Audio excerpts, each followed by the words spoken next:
Hello students, आपका मेरा YouTube channel पे स्वागत है। So today we are going to talk about a very interesting topic which is chapter number 5 conservation of plants and animals, जो कि आपकी science की क्लास 8 की बुक में से लिया गया है। ठीक है, अब आज हम इसके बारे में बात करते हैं। ठीक है, अभी conservation of plants and animals होता क्या है?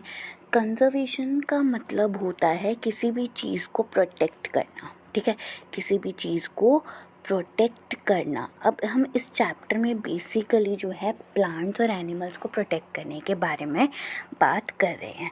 ठीक है, अब आगे क्या है, आगे हम बात कर रहे हैं कि इसका जो सबसे पहला टॉपिक है वो है डिफॉरेस्टेशन एंड इट्स कॉजेस। ठीक है, डिफॉरेस्टेशन का मतलब क्या होता है? डिफॉरेस्टेशन का मतलब होता है ट्रीज़ को कट करना, जो कि डिफरेंट पर्पसेस की वजह से होता है। जैसे कि आपके सामने लिखा हुआ है एग्रीकल्चर, इंडस्ट्रीज़ को सेटअप करने के लिए, रोड्स बनाने के लिए, शेल्टर्स बनाने के लिए जहाँ पे लोग रह सकते हैं। ठीक है, ऐसे बहुत से रीजंस हैं। अभी मैंने यहाँ पे 4 रिप्रेजेंट किए, आप बहुत सारे लिख सकते हो कि भाई क्यों किए जाते हैं। ठीक है, अब भाई डिफॉरेस्टेशन तो कर दिया, अब तो भाई उसके कॉन्सिक्वेंसेस भी झेलने पड़ेंगे, यानी कि उसके परिणाम भी झेलने पड़ेंगे। ठीक है, तो यहाँ पे बहुत सारे हार्मफुल इम्पैक्ट्स होते हैं डिफॉरेस्टेशन के। जैसे कि आप सामने देख पा रहे हैं, मैंने कुछ पॉइंट्स लिखे हैं कि ये हमारे अर्थ पे टेम्परेचर और पॉल्यूशन को क्या कर देता है, बढ़ा देता है।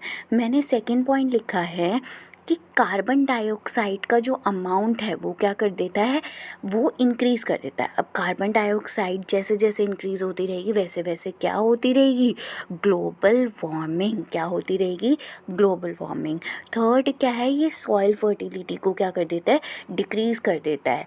ठीक है, और ये क्या करता है, सॉइल इरोजन बढ़ाता है। सॉइल इरोजन का मतलब क्या होता है कि जो टॉपेस्ट लेयर होती है ना, जिसमें सबसे ज़्यादा न्यूट्रिएंट्स होते हैं, वो क्या हो जाते हैं, ख़त्म हो जाते हैं, और जिसकी वजह से वो ज़मीन जो होती है वहाँ पे आप दोबारा से प्लांट्स ग्रो नहीं कर सकते। ठीक है, अब ये रेनफॉल के अमाउंट को भी रिड्यूस कर देता है। कई बार आपने देखा होगा कि जहाँ पे सबसे ज़्यादा पेड़ होते हैं, जहाँ पे सबसे ज़्यादा फॉरेस्ट्री की जाती है, वहाँ पे सबसे ज़्यादा क्या होती है, रेनफॉल होती है। अब नेक्स्ट पॉइंट इसमें है लीड्स टू डिजर्टिफिकेशन।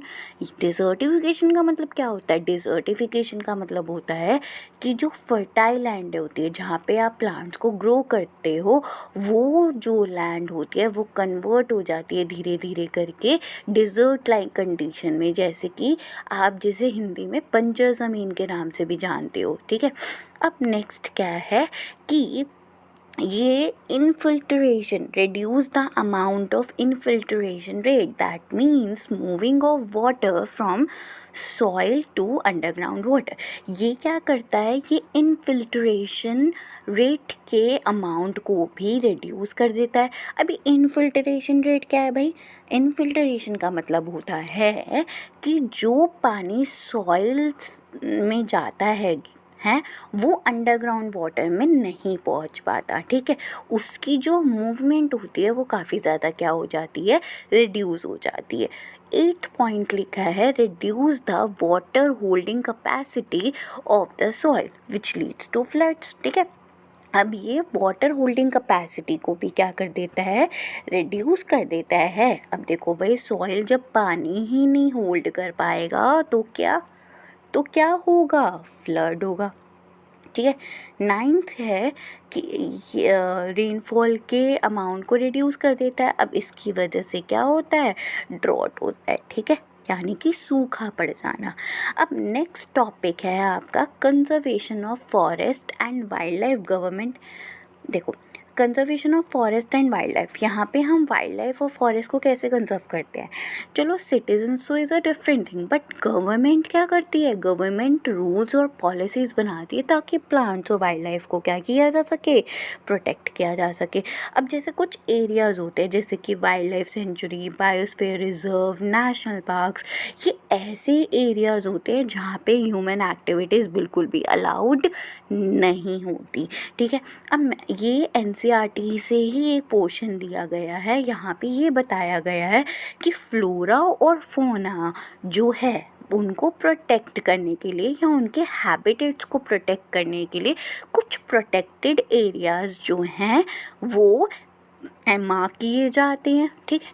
अब जैसे कि यहाँ पे जो प्लांटेशन होता है, कल्टीवेशन, ग्रेजिंग का मतलब क्या होता है, ग्रेजिंग का मतलब होता है जो एनिमल्स को आप बेसिकली जो चराते हो उसे कहते हैं, ठीक है। हंट करना, पोचिंग करना ये बिल्कुल भी अलाउड नहीं है, प्रोहिबिटेड है, मनाही है, ठीक है। जैसे कि वाइल्ड लाइफ सेंचुरी में क्या बोल रखा है कि ये ऐसे एरियाज़ है जहाँ पे एनिमल्स को प्रोटेक्ट किया जाता है उनके हैबिटेट को डिस्टर्ब करे बिना, ठीक है। एंड नेशनल पार्क का मतलब क्या है कि ये वो वाले एरियाज़ होते हैं जहाँ पे वाइल्ड लाइफ, जहाँ पे जो है वो फ्रीली जो है उसको क्या कर सकते हैं, यूज़ कर सकते हैं नेचुरल रिसोर्सेज को, ठीक है। अब नेक्स्ट क्या है, बायोस्फीयर रिजर्व, ठीक है। Large areas of protected land for conservation of wildlife, plant and animal resources and traditional life of the tribals living in the area। अब इसका मतलब क्या है, ये बहुत बड़े बड़े जो लैंड होते हैं जिनको प्रोटेक्ट किया जाता है, जिसमें wild life, plant, animal resources सबको क्या किया जाता है, प्रोटेक्ट किया जाता है। दूसरा क्या होता है, जो ट्राइबल की ट्रेडिशनल लाइफ है। अब एज यू नो ट्राइबल्स का मतलब क्या होता है, आदिवासी। आदिवासी तो कम्प्लीटली यार किस पे डिपेंडेंट है अपने सर्वाइवल के लिए, वो डिपेंडेंट हैं फॉरेस्ट पे, ठीक है। अब उनकी भी ट्रेडिशनल लाइफ को क्या किया जाता है, प्रोटेक्ट किया जाता है। आई होप आपको जो भी मैंने इस वीडियो में समझाया है वो समझ में आया होगा, और इसके जो टॉपिक्स होंगे, जो आगे आने वाले जो फर्दर टॉपिक्स है वो नेक्स्ट वीडियो में हम डिस्कस करेंगे। एंड मुझे प्लीज़ सपोर्ट करिए अगर आपको अपना स्टडी के लिए ईजीएस्ट कंटेंट चाहिए, एंड मैं भी ट्राई करूँगी कि मैं आपको जितना ईजी हो सके मैं उतने ईजीएस्ट वे में आपको पढ़ा सकूँ। Thank you.